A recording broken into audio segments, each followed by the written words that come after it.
રાજકોટમાં બાબા બાગેશ્વરનો ત્રિદિવસીય દિવ્ય દરબાર યોજાયો, પરંતુ તે દરબાર અંત દિવસે વિવાદનું કારણ બની ગયો, કારણ કે બાબાના દરબારમાં મહિલા પુરુષો અચાનક ધૂણવા લાગી, જેનો વિડીયો સામે આવતા જ અંધશ્રદ્ધાનો મુદ્દો ધૂણ્યો અને વિવાદ વકર્યો.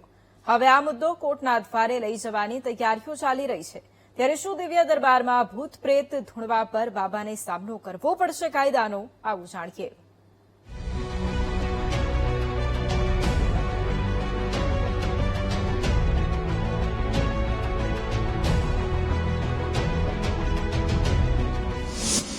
રાજકોટ દિવ્ય દરબારનો વિવાદ, બાબા વિરુદ્ધ કાર્યવાહીની તૈયારી, વિજ્ઞાન જાથા કોર્ટના ખખડાવશે દ્વાર. રાજકોટમાં બાબા બાગેશ્વરનો દિવ્ય દરબાર યોજાવાનો હતો, ત્યારથી જ તેનો જોરશોરથી વિરોધ ચાલી રહ્યો હતો.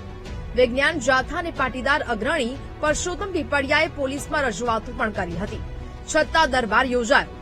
પરંતુ અંતિમ દિવસે ભૂત પ્રેત ભગાડવાની વિધિ થઈ અને બાબા ઘેરાયા.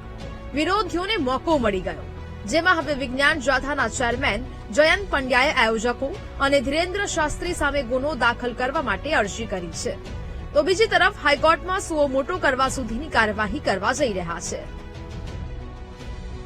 બાબા બાગેશ્વર અને આયોજકોની મિલીભગતના કારણે દિવ્ય દરબારમાં ધૂણતા હતા, કોઈને પ્રેતાત્મા બોલાવ્યા, એક સાથે 20 લોકો છે ધૂણવા માંડ્યા, અફરાતફરી મચી ગઈ, વાતાવરણ દોડાઈ ગયું, ભયનો માહોલ થઈ ગયો, ડરનો માહોલ થઈ ગયો અને પ્રેતાત્માને શાંત કરવા મારામારી પર ઉતરી ગયા, પત્રકાર ઉપર હુમલો કર્યો. આ બધી ઘટનાને વિજ્ઞાન જાથા વખોડે છે અને નિંદા કરે છે. વિજ્ઞાન જાથાએ ગઈકાલ તારીખ 8મીના રોજ પોલીસ કમિશનર અને પ્રનગર ઇન્સ્પેક્ટરને ગુનો દાખલ કરવા સંબંધી વિધિવત અરજી દાખલ કરી દીધી છે.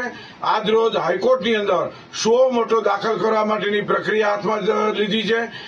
માત્ર જયંત પંડ્યા જ નહીં, પરસોત્તમ પીપળિયાએ પણ પોલીસ કાર્યવાહીની માંગ કરી હતી.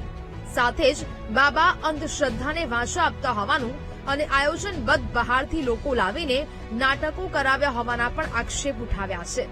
બીજી તરફ આયોજકો સામે પણ નિયમો તોડવા મુદ્દે કાર્યવાહીની અરજી વિજ્ઞાન જાથાએ કરી છે.